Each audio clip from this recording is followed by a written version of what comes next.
The title of this talk, as you should be able to see on your screens, is Foreign Devils and Foreign Friends. This title is from two terms that are used in Chinese at different moments by different people to refer to foreigners in China. And this is going to be, I'll be going off on a bunch of different tangents today. For people who were listening last week, I was talking about the city of Chongqing and using that city as a way to talk about some kind of larger issues in China. And this time, it's more of a personal topic. It's a little bit more, it's a more complicated topic in some ways. And I'll be kind of bouncing all over the place. So I would love to take questions at the end, or if you have a question as I talk, feel free to type it in, and I'll try to pay attention and jump in then. I've muted everybody now just to keep background noise down, but you can also unmute yourself, and if you want to jump in with a question, please feel free. Let's see, I'll try to keep this to under an hour. We'll see how that goes, but I'll do my best. And yeah, I think I'll go ahead and get started then. So I'll talk a little bit more about what this image is later in the talk, but you can just take a peek at it now. This is a Tang Dynasty sculpture, so a little statue from sometime in the 600s or 700s CE. This might be old news to some people here or to people who listened last week, but just very quickly who I am and what capacity I'm here in. So this is my old job title. I was China Program Director at Where There Be Dragons for several years. More recently, I've worked as College Program Director. And this talk is a version of a talk that I have given in classrooms all over the United States, mostly in the Northeast, high school classrooms, and a few other places too, mostly to Chinese language classrooms and to groups of students and or teachers who had plans to visit China or interested in visiting China. So I'm talking about the concept of being foreign and what that means in China, and a little bit about what that means in the United States and kind of in the world in general, because there's no way to kind of separate those things out. They're closely connected, and I think make for some interesting parallels. It's a talk that I designed for high school students who may have never been to China or might be going to China for the first time. In any group that I talk to, there are always just given, you know, who Americans are these days, there were always, you know, some number of students who might have been born in China or might have a Chinese family member, or might have traveled to China before in some capacity. So a wide range of experiences and perspectives, and I'll try to kind of cover the different angles, because when you start getting into topics of identity and nationality and race and thorny things like that, different perspectives are really important. And every individual has a different experience of being foreign in China. And so anyway, I'll try to get into that a little bit too. So I'm here representing dragons, and at the same time, this is a very personal topic to me. So my life, my identity, my experiences are connected to China in many ways. And so again, for people listening last week, I apologize for a bit of repetition, but just to explain my perspective and where I'm coming from. So this is a photo of the city that I kind of think of as my hometown in China, the city of Chongqing. I lived in China for a total of about 11 years, not consecutively, but between 1996 and 2010 or 11 or so, about 11 years altogether. And I lived lots of different places, but this city was the place that I lived the longest, for maybe 5 or 6 years total. And it's a place that I'm connected to in lots of ways. So I'll also be showing some embarrassing personal photos during this talk. This guy on the top is me back in 1999 or 2000. At that time, I was living in Chongqing and mainly being a performer, playing music with a few different bands. These guys below are still two good friends. Um, the guy on the left still lives in Chongqing. The guy on the right ended up marrying a woman from Florida and living there for a long time. I think he's back in Chongqing now. Anyway, little glimpse of part of my past. I did lots and lots of different jobs while I was living in China and elsewhere too. This is a photo of a group of men that I got to know really well when I was doing research for a doctorate in anthropology. These men are street porters, in Chinese, bangbang. They're a facet of life in Chongqing, and again, people who listened last week heard a bit more about them. They are guys who work for a small fee carrying anything that needs carrying through this very hilly, sometimes tricky to navigate city. They are all rural migrants from outside of the city proper. And I got really interested in who they were, what their stories were, where they were from, why they were there, and what kind of patterns existed as far as their families. And I was also really interested in how the money worked, how much money they were able to make, how much money was going back home, that kind of stuff. Here's another embarrassing glimpse from my past, and I promise this is just by way of context. One of the most fun jobs that I had was hosting a television show called 今日重庆, Chongqing Today, which was on China Central Television International Station, which sounds impressive, but really meant that no one saw it except maybe someone in Singapore or someplace at 4 a.m., I'm guessing. We filmed about 7 episodes. It was a blast. We would go around to different historical sites in the area, or sometimes talk to local artists or authors or historians, just interesting people.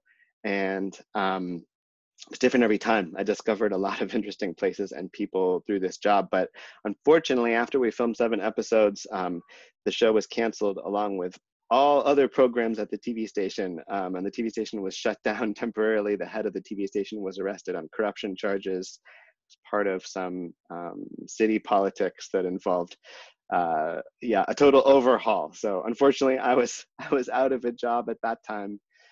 Although my next job was then going to work for Dragons. Actually, no, I guess there were a few years in between. Never mind.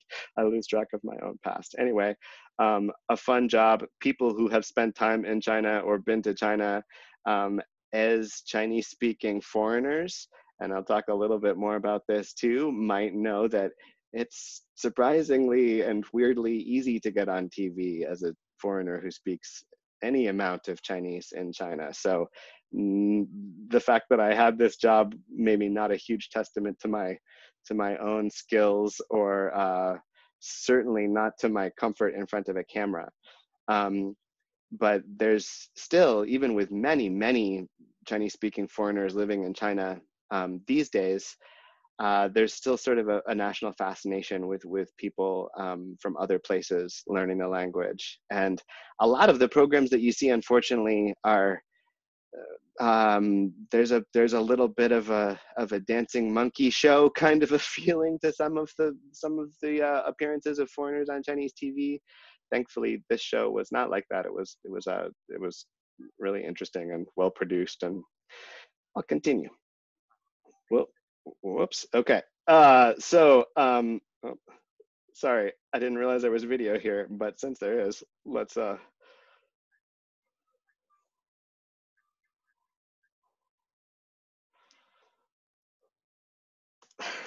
Okay, moving on. This is also a very personal topic for me because my wife is Chinese and she's from the city of Chongqing. This is a photo from the wedding that we had in the United States several years ago now. Um, we also have a son who's both Chinese and American. He's much bigger now. He just turned 2 a few weeks ago. But these are some cute baby photos. I'm just throwing these in to kind of sucker punch people listening.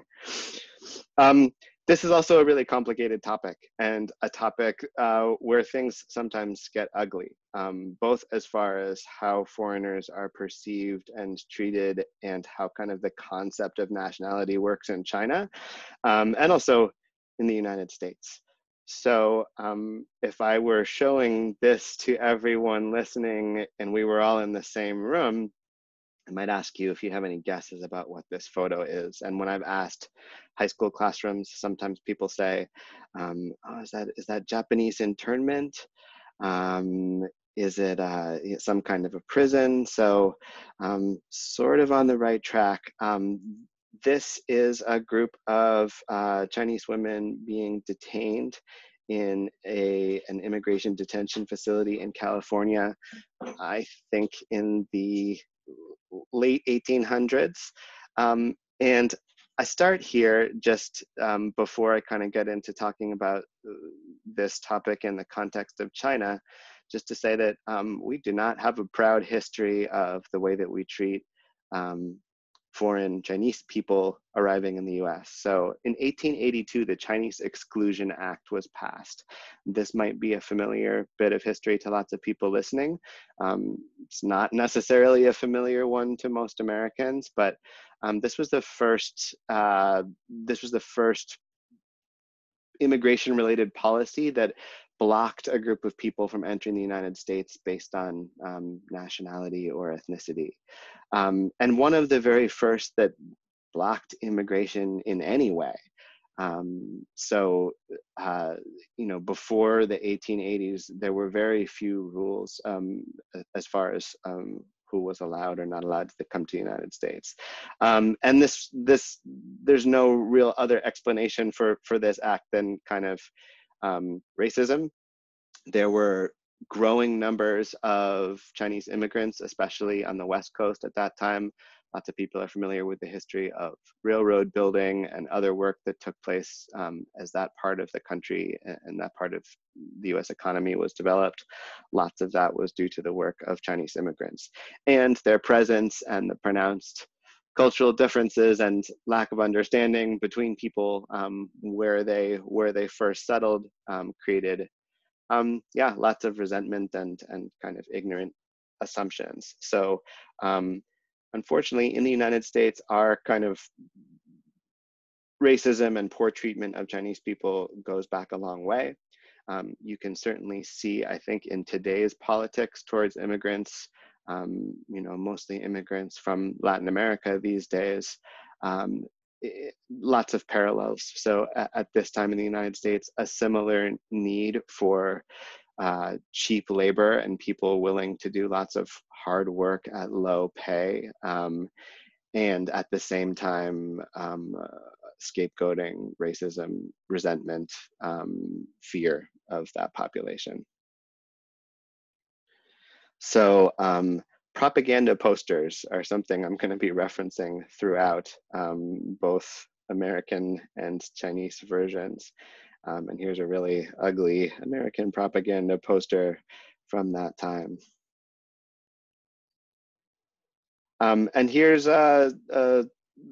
not quite as ugly, but also not very friendly Chinese propaganda poster.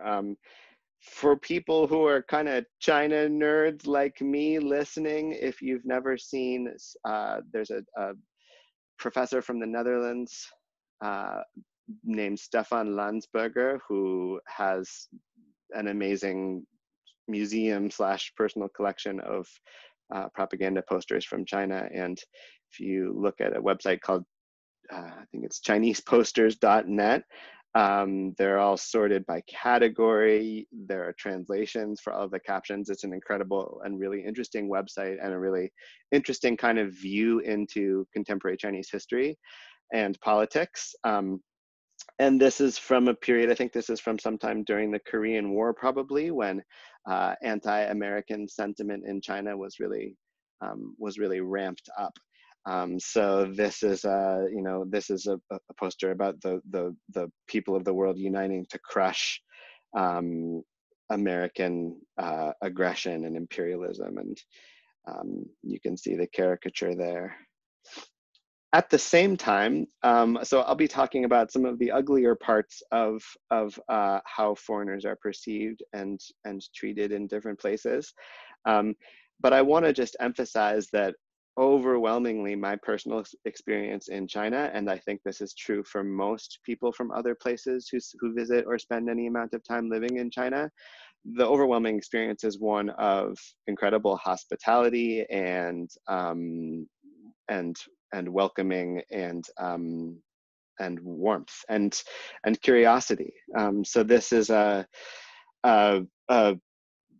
saying of Confucius, 有朋自远方来，不亦乐乎, which is translated below. And this is actually something Confucius is supposed to have said about some students of his that came from a faraway province to study with him. But these days, people use this expression to just express an attitude of welcome for people who are visiting from far away. And my personal experience over and over again in China has been one of strangers inviting me into their homes for meals, people going out of their way to help me, even without knowing me or much about me at all. I can count probably on one hand the number of times that people said nasty things to me or acted in an obviously unfriendly way that was connected to my appearance or my nationality. So I'm personally lucky in that way, and I don't think that my experience is atypical. So speaking of people who invite you into their homes for meals, this is a woman who invited my wife and I into her house for lunch way up in the mountains, many hours walk from any road in Guizhou province. And that's a more recent photo of me, so you know who's talking at you. And here's another old, embarrassing personal one. This is my first visit to China in 1996. I was a college student and I spent a semester in Yunnan province, which is the place that is also coincidentally kind of Dragon's home base in China. I lived with this family, who's an ethnically Bai family, on the shores of the lake that is right next to the town of Dali. Looking at the names, I think some people listening have certainly been there. It's definitely changed a lot since this time. It was all just farms and nothing else next to the lake, and it's quite a different scene now. But this family was unbelievably welcoming to me, even though I, just barely spoke some of the language at that time, and the experience was completely unfamiliar and completely life-changing for me. During that same semester, I spent a month on my own traveling along the Mekong River, which runs sort of from northwest to south in Yunnan province, and had all kinds of incredible experiences of hospitality along the way, including one that I wrote an essay about, which you can find on Dragon's website if you're interested, where someone gave me cash when I foolishly ended up someplace after all the banks were closed. This is pre-ATMs in China days, and pre-cell phones. Okay, so I kind of mentioned this already, and I'm already jumping and rambling a bit, so thanks again for bearing with me. But this is also a big and confusing topic that involves lots of history and politics, most of which I'm not an expert about. So I'll do my best to cover some of kind of, I think, the big things that are necessary to starting to talk about being foreign in China and what that means and how complicated it is. So here's the image we started out with. This is a sculpture of a foreign merchant And just to make the point that the presence of foreigners in China sometimes, I think, in the moment that we live in now, gets talked about as though it's a relatively new thing. Because in some ways it is in the context of the 20th century. There were a few decades there, the 50s, 60s, and 70s, and then even a little bit into the 80s when there were very few foreigners in China. The United States didn't have official relations with the People's Republic of China post 1949 when the People's Republic of China was established. And things were icy as far as relations between China and lots of other countries. So although there were some foreigners there, and there are some fascinating stories and experiences from people who were there, nothing like you see today. That said, people from other places being in China goes back a long, long way. And in fact, ancient China was an incredibly cosmopolitan place. The Tang Dynasty in particular, which again is basically, I'm terrible with dates, but 600 and 700 CE, this is considered kind of a golden age in Chinese history. And a big part of that was trade along Silk Road trade routes, all across Central Asia and the Middle East, and even as far away as Europe and Africa.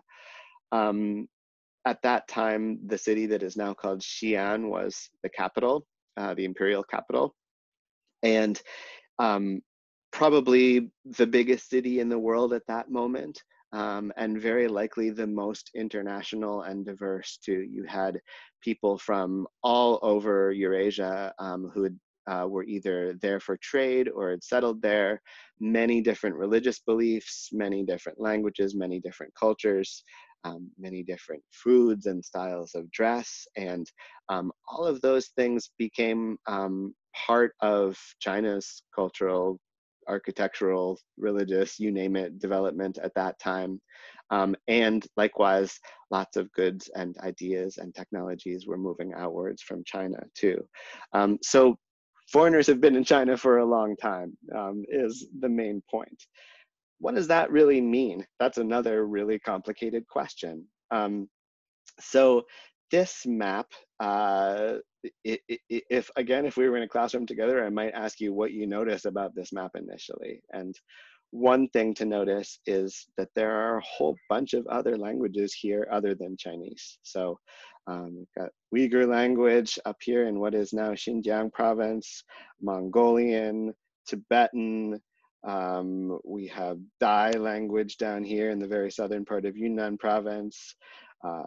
Let's see, is there some Zhuang languages on the map as well. So there are many different languages spoken in China other than Chinese, and many different ethnic groups.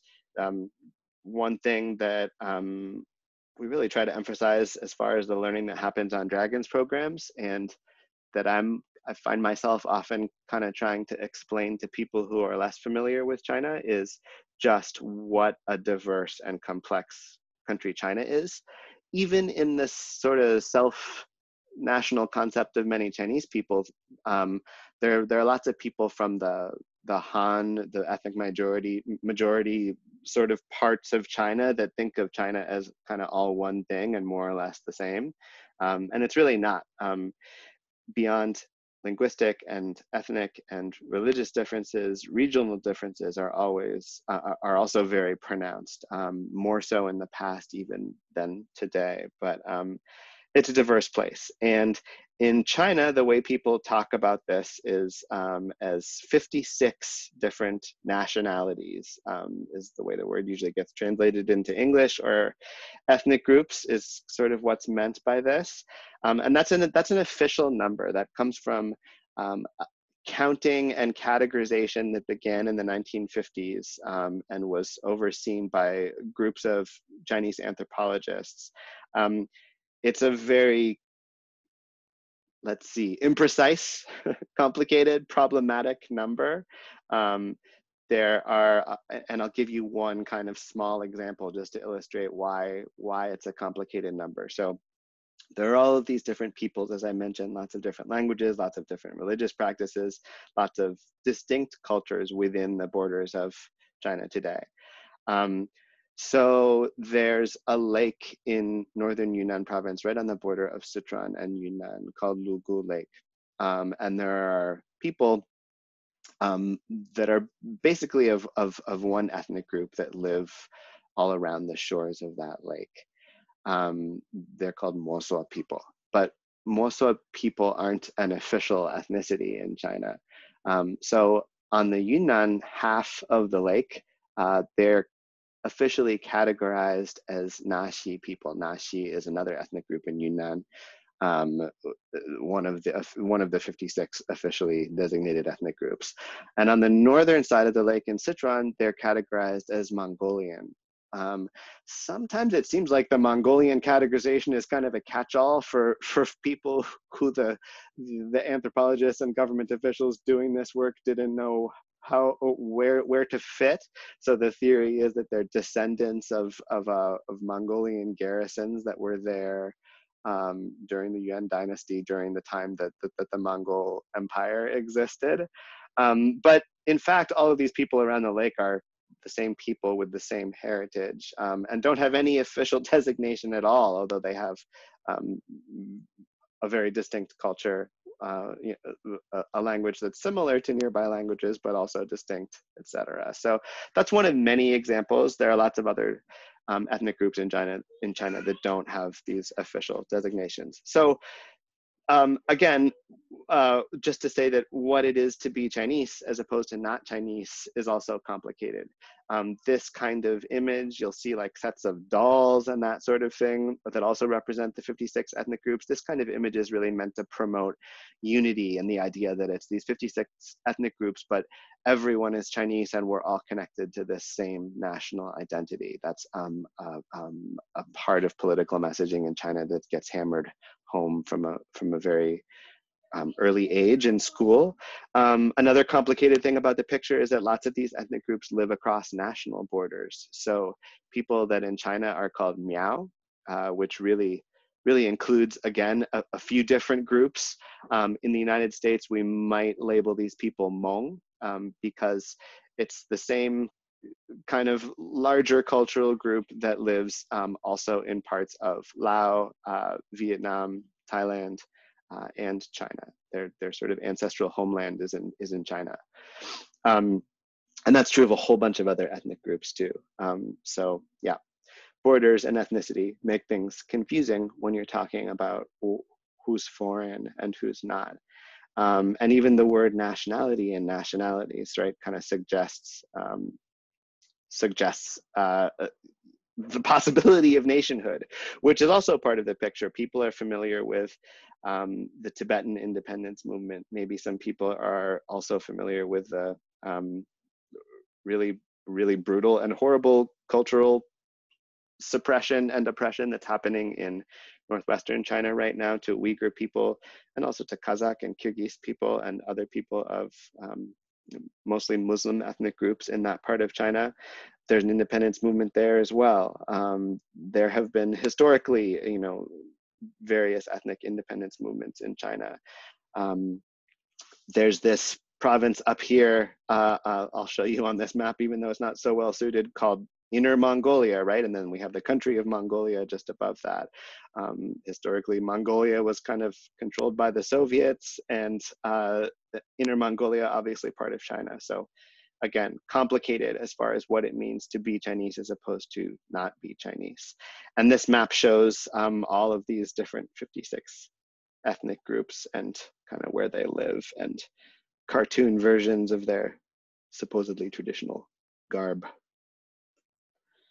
Another thing that makes this a really complicated topic is that the borders of China have changed a lot over time. So sometimes Chinese history also gets presented as this continuous thing, 5,000 years of continuous civilization. And you can frame it that way, just as you could for, let's say, Europe or many regions of the world. But it also kind of hasn't been the same thing for most of that time. So These various maps show borders at different times in history.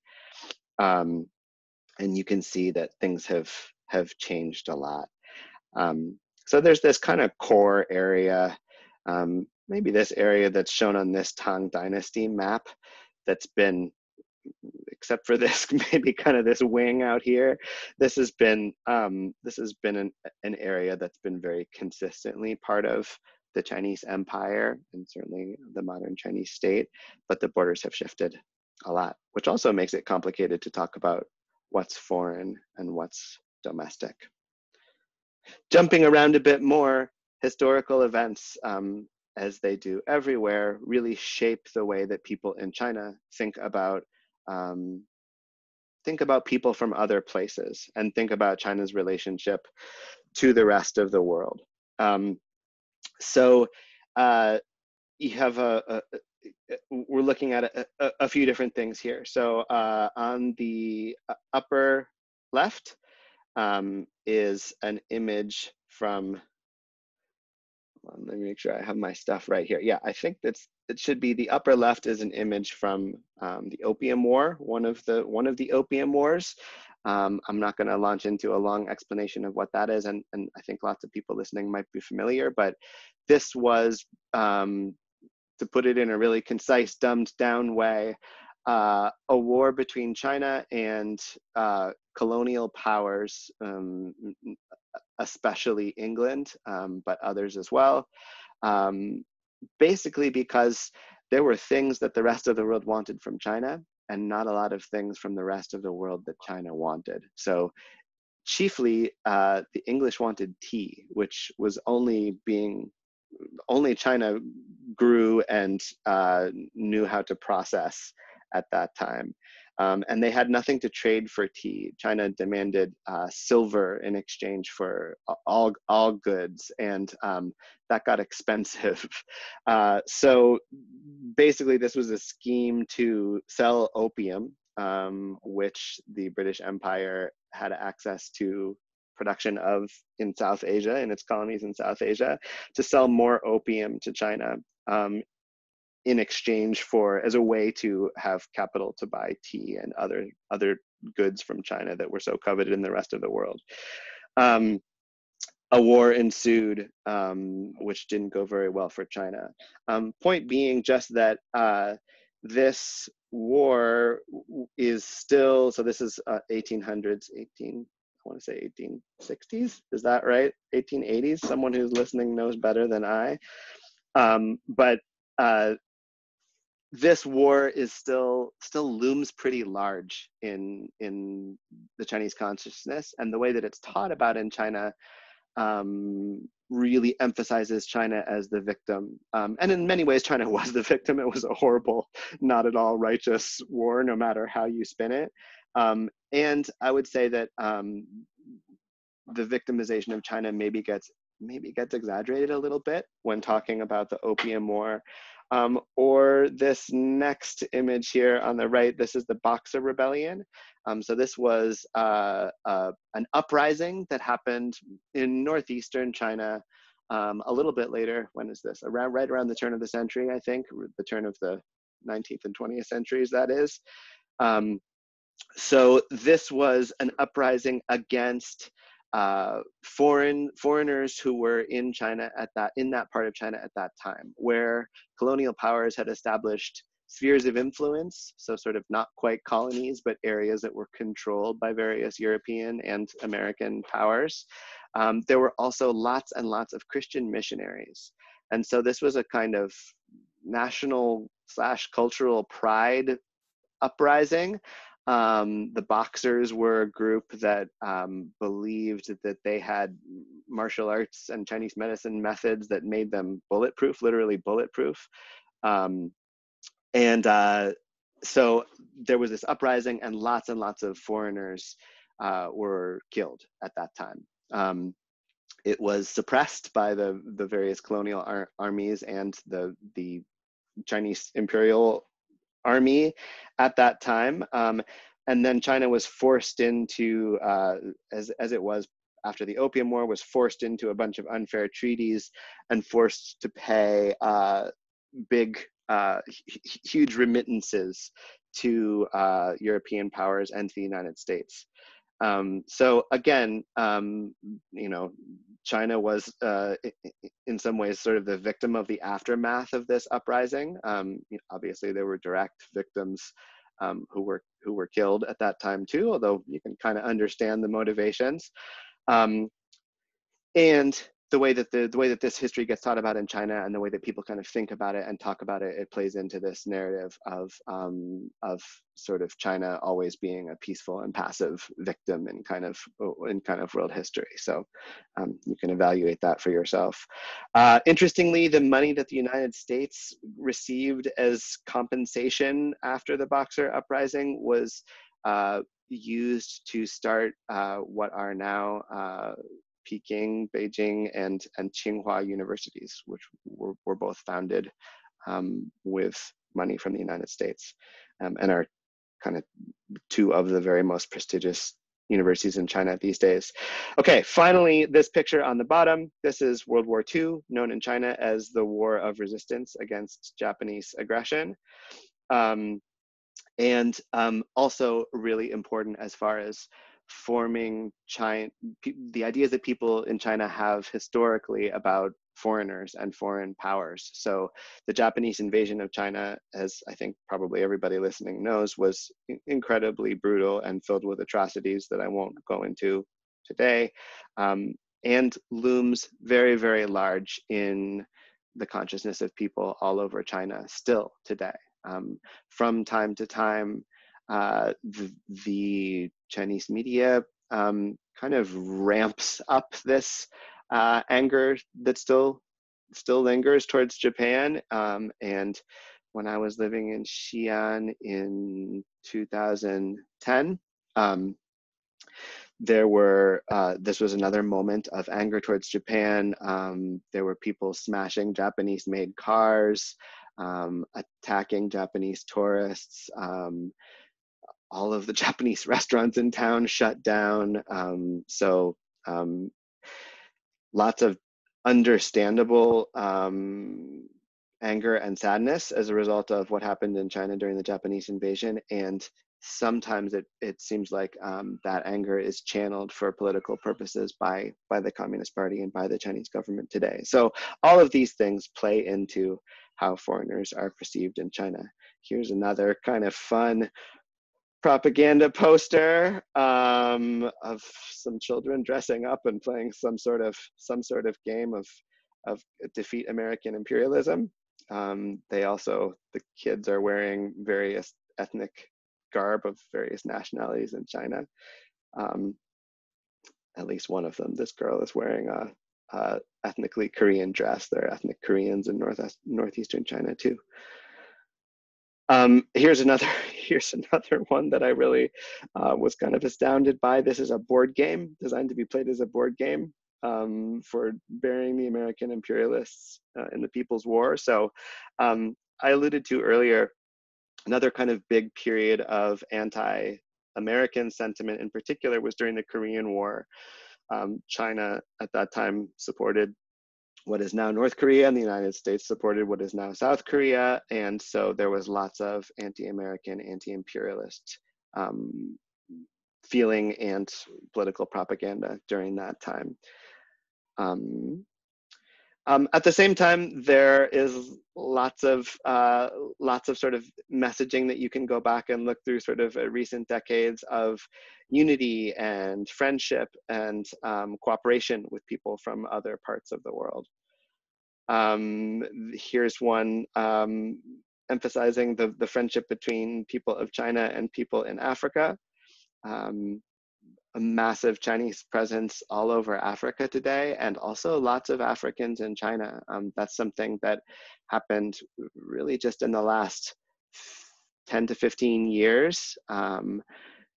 And something that's kind of changed the demographic as far as what foreigners are in China. So when I first visited China in the mid-90s,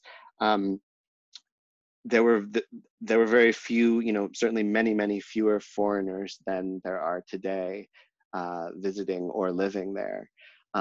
And there may be a few different categories. There were people like me who were students or had studied Chinese or were interested in studying Chinese. That was probably most people that I met. And then there were a handful of business people, people who were interested in doing business in China or doing some kind of business in China. Um, I'd say those were the kind of the main groups. Today, it's a much more diverse population of foreigners as far as both where people are from and why people are there. So lots and lots of people from all across Africa are in China for study, but not necessarily for study of Chinese language or Chinese culture. Lots of African friends of mine in China are studying things like electrical engineering, medicine, um, all kinds of applied hard science topics. So a really different kind of group, and it's interesting to see that play out. Also, lots of people from Africa there for business, but oftentimes a kind of different kind of business. So involved in wholesale stuff, buying things in China and then reselling them in Africa. So yeah, anyway. Here's one more image of people from all over the world joining together. Lots of the messaging around foreigners and being foreign in China in the 60s and 70s was also connected to politics, of course. So lots of messaging about uniting the third world against capitalist and imperialist powers. So again, I know I'm kind of jumping around. I warned you at the beginning. I hope that's okay. People who were here last week heard a slightly more coherent talk, but this is a big topic. So just talking about being foreign in China, and there are people listening who can speak to this as well, and maybe you can jump in just a minute or two. But one thing that I've always tried really hard to emphasize to students before they go to China or when they first get there is that people, even with lots of foreigners and lots of travelers and lots of people from other places visiting, living in China today, Chinese people are really curious about people from other places. And generally that's an innocent and friendly curiosity. So that curiosity is especially pronounced when somebody looks especially different from most Chinese people. So Black people, people with blonde hair, as pictured in these two images above, get a lot of attention. Sometimes that gets irritating and sometimes it's unwelcome. And I think it's just really important to understand that most of the time it's just motivated by curiosity and from not having seen a lot of people from other places. This picture on the upper left is at the Forbidden City in Beijing, big tourist destination, not just for people from all over the world, but from people certainly for people from all over China. So any foreigner who's been there before has probably been approached by groups of Chinese tourists or families of Chinese tourists wanting to take a photo together or kind of gawking, something that still happens in lots of parts of China, especially in rural areas where there aren't as many foreigners. And that's because lots of people are coming from smaller parts of China to the city and are seeing foreigners and people from other places for the first time. And there isn't a whole lot of self-consciousness about approaching people or commenting on the way people look and how it's different. And again, usually motivated by friendliness. One thing I think that I also try to explain when talking to students about being a foreigner in China and how it's different from being a foreigner in the United States is sometimes people say things to foreigners of various appearances that in the United States we would label as racist or offensive or you name it. And sometimes that's true. And what's different is that any kind of racism or just lack of understanding or ignorance that exists in China is much more shallow than it is in the United States. We have a deep, strong, profound tradition of racism and xenophobia in the United States. Unfortunately, that sometimes gets tied to religious beliefs even, or other kind of parts of our social or political identity. In China, sometimes there are people that have something deeper and uglier, but usually it's more just not having been exposed to a lot of people who look a certain way. So it disappears more quickly once people in China get a chance to know somebody who looks different, that they might have not, somebody who they might not have encountered before. Usually those kinds of offensive comments or misperceptions fade away pretty quickly. This guy down in the lower left, I include maybe again just for the benefit of other foreigners listening who spent time in China. He's sort of the bane of all Chinese-speaking foreigners' existence in China. So Chinese name Da Shan, a Canadian guy who I think first spent time in China in sometime in the 90s, speaks Chinese really, really well, and appeared on this really important Chinese television show, a New Year's celebration TV show that happens every year in China, and the whole country watches. And Dashan appeared, which means big mountain, literally in Chinese. Dashan appeared on this New Year's Eve Chinese TV show special, and has been really famous in China ever since. So if you speak Chinese at all well, people will start comparing you to Dashan. Maybe it's faded away more in the last few years, I hope so, but as somebody who lived in China for a long time, kind of at the height of this guy's celebrity, it starts to get a little bit annoying after a while, but part of that thing of people in China still being really excited about people from other places taking the time to learn this difficult language and being interested in Chinese culture. So here's another image down on the right from some foreigners on a Chinese TV show. Another kind of quick infographic here. So lots of different words that I think also are related to this topic of foreign versus not foreign in China. So again, some of this will be old news for people who are more familiar with China, but to start off, just the name of the country of China in Chinese. 中国 means the central nation, the middle nation, that is in the middle of everything. So that tells you a lot about the Chinese worldview. And then outside the country, so foreign. 外国国外 means outside, and this is kind of just the most standard term for a foreigner. 外国人, a foreigner, someone from outside the country. 外国朋友, foreign friend. That's 洋鬼子 down here, and means foreign devil, basically. This term right here, 老外, is probably one of the words in Chinese that non-Chinese speakers learn first when they spend any amount of time in China, because it's the most kind of common and casual way to refer to foreigners in China. So if you're walking along the street in a place where people don't see foreigners very often, you might hear people pointing you out saying 老外.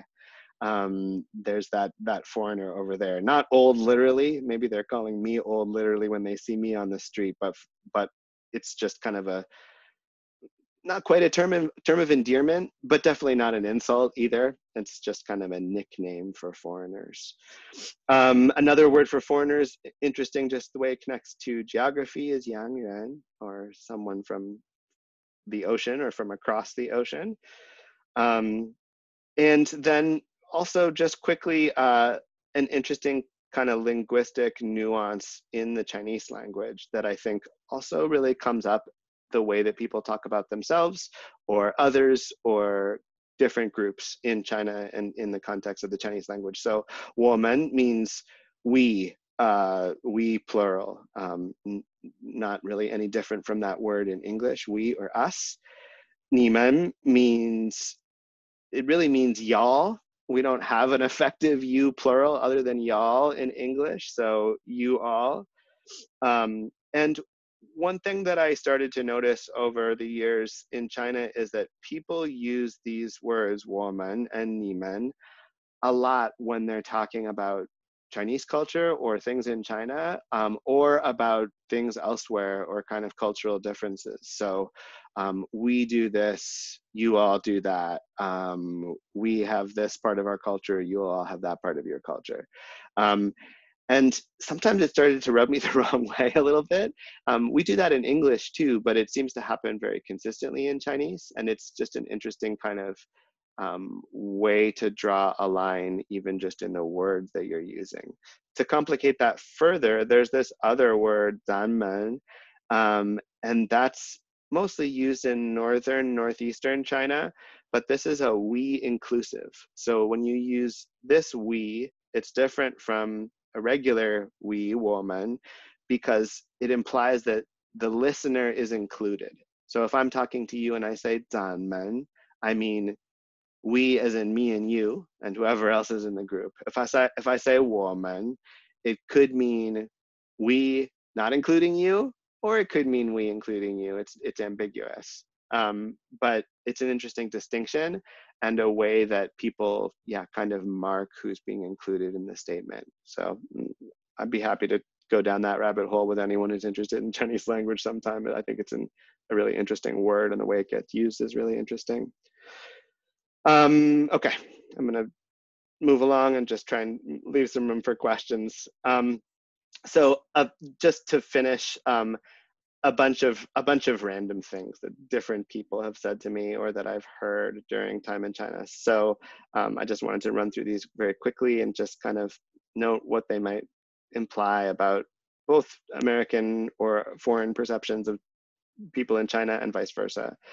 So this is something I heard a lot. Sometimes sometimes people would ask me, or oftentimes people ask me where I'm from in China, right? That's usually one of the first questions that people ask me. And sometimes I would answer, and sometimes I'd ask people to guess because I'd be curious where people might think I'm from. And sometimes they were wildly wrong. In fact, believe it or not, there've even been a handful of times when usually people in really rural areas who clearly didn't have a lot of exposure to the rest of the world, guessed that I might be Japanese. And as you saw from my photos, I don't look remotely Japanese, but sometimes people don't know a lot about the outside world in more isolated parts of China.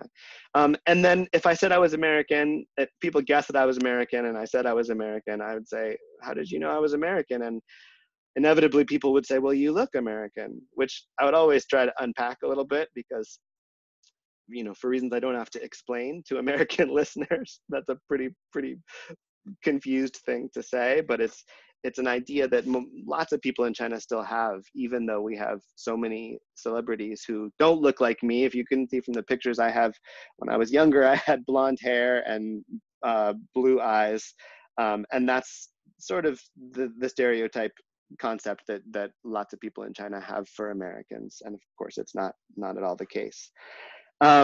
This next one, this is something that students in a few groups actually, I remember saying this kind of phrase. So this is a group of students that I was supervising in China.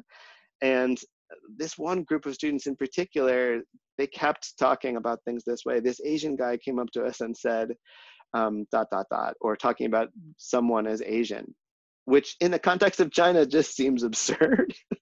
Right? It's not a distinguishing characteristic in any way, but just a reflection of how plugged into kind of American ideas of race and ethnicity lots of Americans are, even when they're in a totally different context. Jumping down a little bit, the same thing happens with Chinese people. So in Colorado, it was all foreigners, but here in Massachusetts, there are lots of Chinese people. This is something my mother-in-law said. So my family and I lived in Colorado for a few years where she visited us. And then now we live in Massachusetts where she also visited us. And she's not alone. Lots of Chinese people or Chinese Americans, people who've immigrated and lived in the United States for a long time, I hear all the time Chinese people referring to 外国人, referring to foreigners in the United States, meaning non-Chinese people, which is very confusing. This one in between, we've seen lots of American movies, so we know that Black people are dangerous. I've heard lots of people say this. Sometimes when I've heard people say racists or just really ill-informed things about people of African descent in China, again, I try to ask questions and understand why people are saying things like that, because it doesn't seem like there's a context for that kind of racism in China. And one thing you realize pretty quickly is that those ideas are probably coming from American media, which permeates the world from movies and TV shows, and then, you know, kind of throw in some standards of beauty in China that where lighter skin is favored over darker skin. That ties to class and who had to work in the fields and who didn't have to work in the fields. But anyway, just interesting to think about where racist ideas towards Black people come from in the Chinese context, and something that, again, lots of students and other travelers, African American or African travelers in China, have to wrestle with. I know if I needed help in your country, someone would do the same for me. This is something that someone said to me when write, again, a story that I've written about, and that I mentioned earlier, someone who gave me some cash in a tiny rural town that I arrived in, where I was kind of stuck, a stranger. And it's such a nice sentiment, and also makes me sad because I don't feel like it's true. Unfortunately, even though it's the United States, that's a nation of immigrants, and a place where we have people from all over the world and have for a long time. In general, our attitudes towards foreigners are much, you know, can range from neutral to hostile, but are rarely, you know, overly hospitable. Whereas in China, they usually are. And then this last one, governments are governments, but people everywhere are just trying to get through life. People in China have said some version of this to me, and I imagine people listening who've spent time in China feel the same way many, many times. So sometimes as a way to kind of avoid political conversations, but also just as a way to acknowledge that there are borders and politics and big things beyond the control of most people. And I add this also just to highlight that I think that people in China are really good at differentiating between individuals and issues of nations or world politics. I was living in China during the time many, many years ago. Let me think, it must have been, I think, 1999, when the United States accidentally, not really accidentally, bombed the Chinese embassy in Sarajevo. Was it Sarajevo? I hope I have the location right. So a bunch of Chinese embassy employees were killed. It was something that people in China were really upset about, understandably. I was teaching at a university in Chongqing at that time. And so I had some pretty intense conversations about it with my students and with people that I worked with. What was amazing is how consistently people were still kind and welcoming towards me, even though there was an atmosphere and stuff in the news every day about kind of anger towards the United States. So a really positive thing, I think, about attitudes in China towards foreigners. Okay, I'm gonna stop there. Again, I apologize that this is a more rambly, sort of all over the place talk today. I'm basically just trying to touch on a lot of things, and I hope that it'll be food for thought, or maybe some reminders of things that you've already discovered for yourself, for people listening. And if there are any questions, I would love to hear them either in chat or in audio. And oh, okay, I hear some, sorry, I missed these chat questions earlier. So let me go back and answer these ones that you asked along the way. Heather, you asked if that photo, I think you're asking about the photo of detained Chinese women. And yes, I believe it is from Angel Island. That's exactly right, which was a terrible detention facility for Chinese immigrants is it right off of San Francisco? I think it is, in California anyway.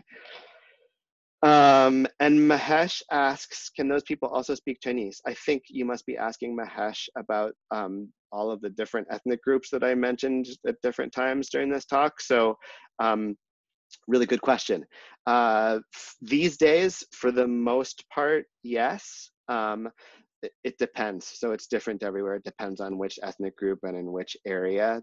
There's a wide range from everybody, regardless of age or education, being able to speak Chinese, and even whatever the non-Chinese language was, having faded or even disappeared in some places, to communities where Chinese is definitely not the first language. And some people, especially younger people or people with more education, speak Chinese well, but some people don't speak it well or speak it with a heavy accent or not at all, especially older or less educated people. So there's quite a range. Okay, and a long question. Here, let me just read this.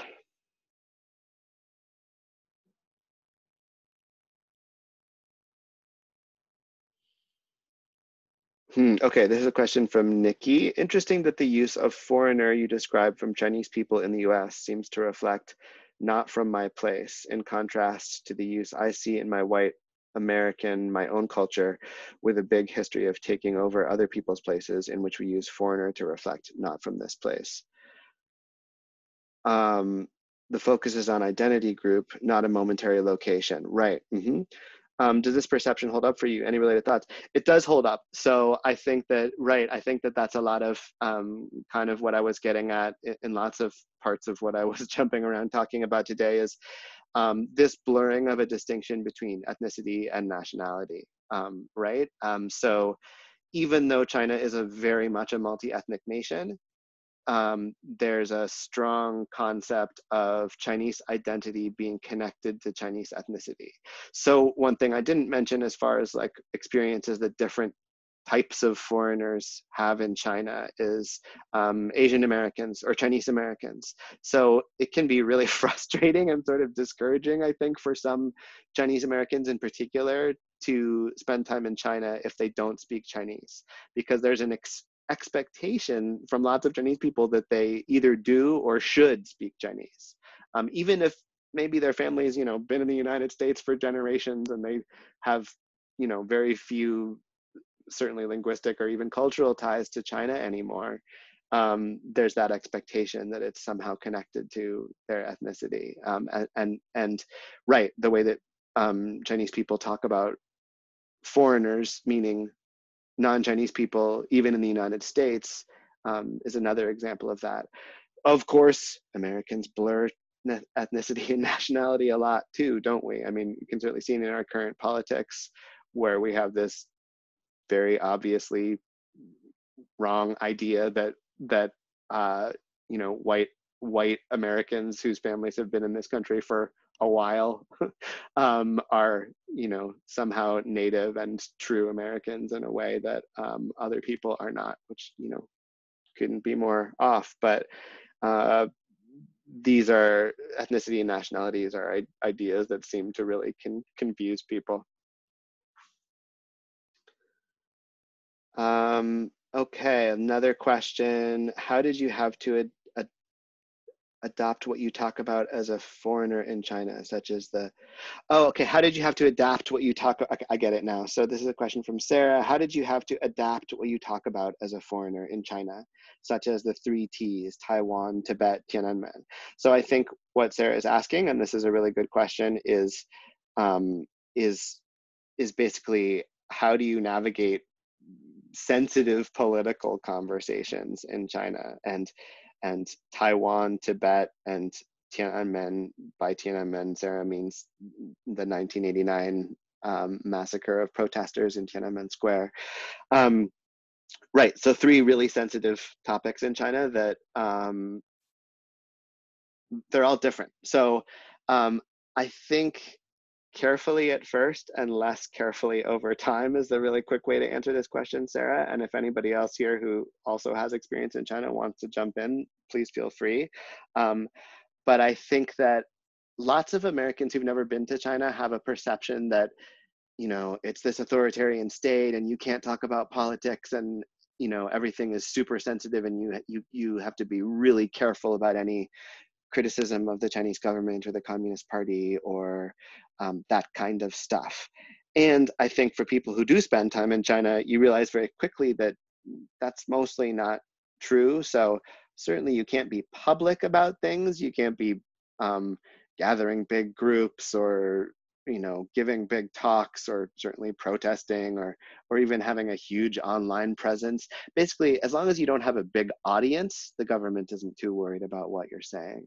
And lots of people in China are really passionate about talking about politics, Chinese and global, and have a wide range of opinions about those things that you just mentioned, a wide range of awareness too. So real quick, just to sort of talk about those three T's, Taiwan and Tibet, education is so uniform and so consistent in China that Taiwan and Tibet are and always have been and never will not be part of China, that most people that you meet don't have a lot of flexibility about that view. Tiananmen massacre in 1989, these days, sadly, there's just lots of people who aren't even aware of it. There are certainly people who are, and lots of people do know about it, but lots of people don't have a lot of facts about it. Lots of people it doesn't mean anything to. When you say Tiananmen in China, people think about that place, which is just the name of that square and that gate to the Forbidden City. And there are lots of other things that have happened there too, like the founding of the People's Republic in 1949 was announced there. So it's a historic spot that people in China, when you say Tiananmen in China, it's not 1989 that people think of. So, okay, sorry, to try to answer your question, Sarah, I think my personal approach has always been to, number one, I'm not Chinese, and it doesn't feel like it's my place to like be super critical in China of Chinese politics, or be trying to sort of tell Chinese people what they ought to do or not do, or how they ought to view the world. That's not my job. I can say my views, but that doesn't feel right to me. And I think I also have tried like over time to push back gently, or kind of ask questions about things that I do have my own opinions about, like Tibet or Taiwan, or these days Xinjiang is on my mind a lot as well. And so I think, rather than kind of getting into a direct conversation about asking questions like, have you ever been to Taiwan or Tibet? And usually people who have a somewhat more nuanced understanding of those politics. So I think carefully feeling out who I'm talking to, trying to understand where they might be coming from first, and asking questions, and yeah, initially being cautious, but also being honest and open with how I feel about stuff. Okay, let's see. Another one, let me just read this. Okay, from Mahesh, one more question. You mentioned the influence of Western media on Chinese perceptions of foreigners. I've never been to China, so I'm curious about context. How prevalent is American TV, movies, pop culture in China? Great question, Mahesh. And the answer is very prevalent, just like almost everywhere in the world. We have a lot of power in the world via our media,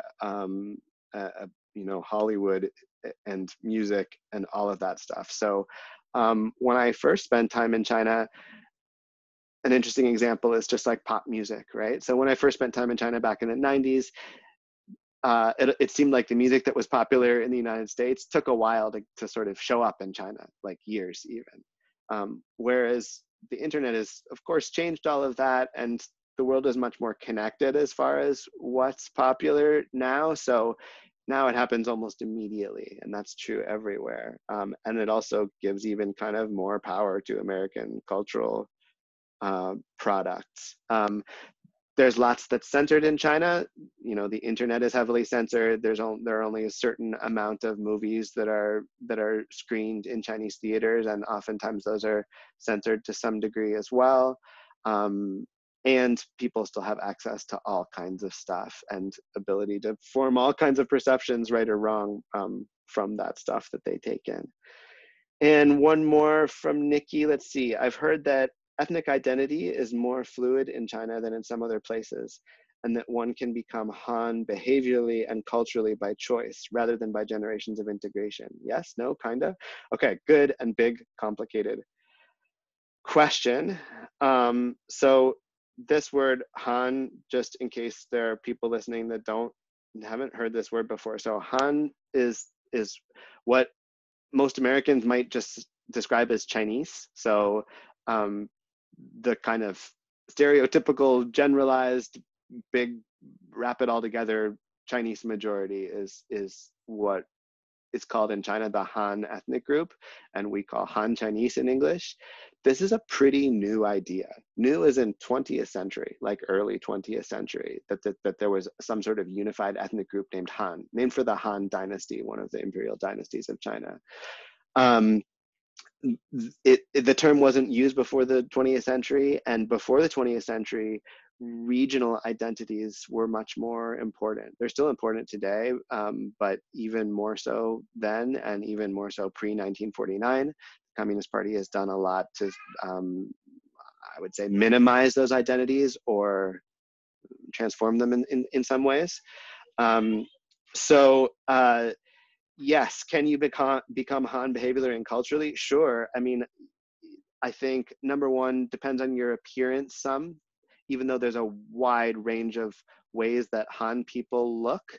There are also people who might look more distinctly Tibetan, or even more so like some of the nationalities way in the far Northwest, Central Asian peoples that look even less Han or less Chinese. So there are all kinds of different ideas in China about how people look and how they should look depending on where they're from, but how you look is important. And then I think language is, the biggest part of that. So how well you speak Mandarin Chinese, 普通话 in Chinese, which is, sort of the so-called 6 o'clock news version of the Chinese language. That's a version of the Chinese language that most people in China don't speak with their families. They know how to speak it, but in any given place, there's going to be either another language or another dialect that may be dramatically different from that, or at least an accent that's different from that standardized Queen's English 6 o'clock news way of speaking Chinese. So how well you speak that kind of standard Chinese is also a really important part of identity. Many times I've had people say to me, oh, your standard Chinese is more standard than mine. People in like rural areas or different ethnicity, or who just spoke dialect more as opposed to standard Chinese, which usually wasn't true, first of all. They were maybe trying to compliment me or being overly humble. But in some cases kind of, was true. And it was something they were saying like, oh, you're really good at this. And I speak standard Chinese so poorly. So that how well you speak that language is definitely a marker of kind of social status and education more than anything else as well. And I think that allows for, assimilation, for lack of a better word, if that's a goal that people have. And then, other cultural practices too, religion, or rather lack thereof. Atheism is the state religion of China these days, although there's still thriving religious communities of all different kinds, and a big resurgence of interest in religion in the last few decades in China. There are lots of non-Han ethnic groups that have more stronger religious cultures, more distinct religious cultures. So I hope that answers sort of, or at least puts you on a path. Okay, last one here from Heather. When you said everyone speaks Chinese, is that, okay, great, I can explain this. So Heather says, when you said everyone speaks Chinese, is that a particular dialect or formal dialect as in other countries? Yeah, so Chinese is a diverse language too. So all of the dialects of Chinese share a written language, which is kind of the only reason that we think of them as one thing. But spoken dialects, there's an enormous amount of diversity. Everything from accents, so, we have different accents within the English language for sure as well.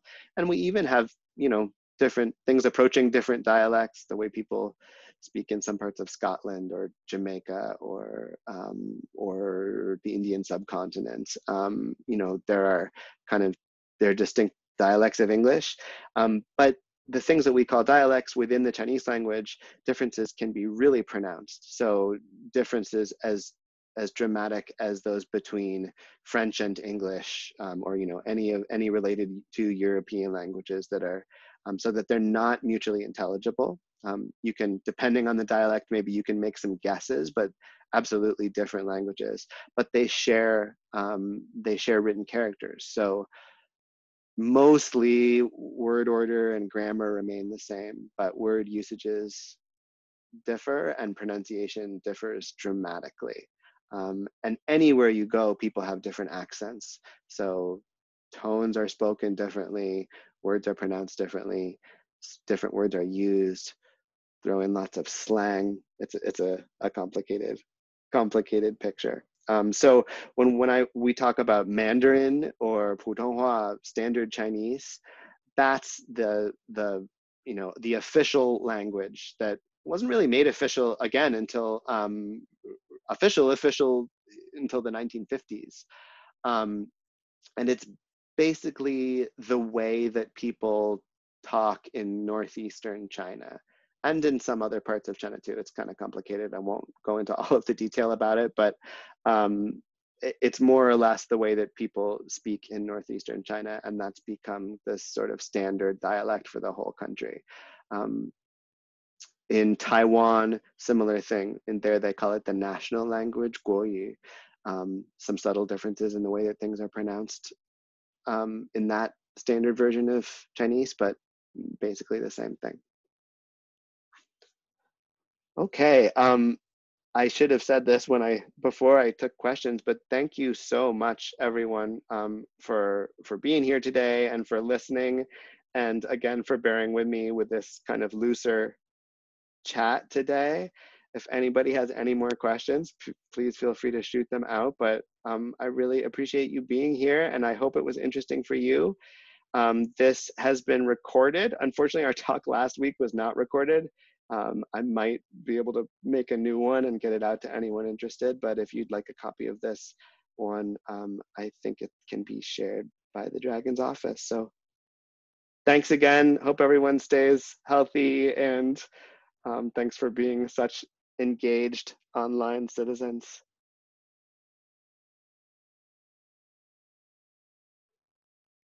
Great. And if there aren't any more questions, I will end in just a moment. So thanks again for coming.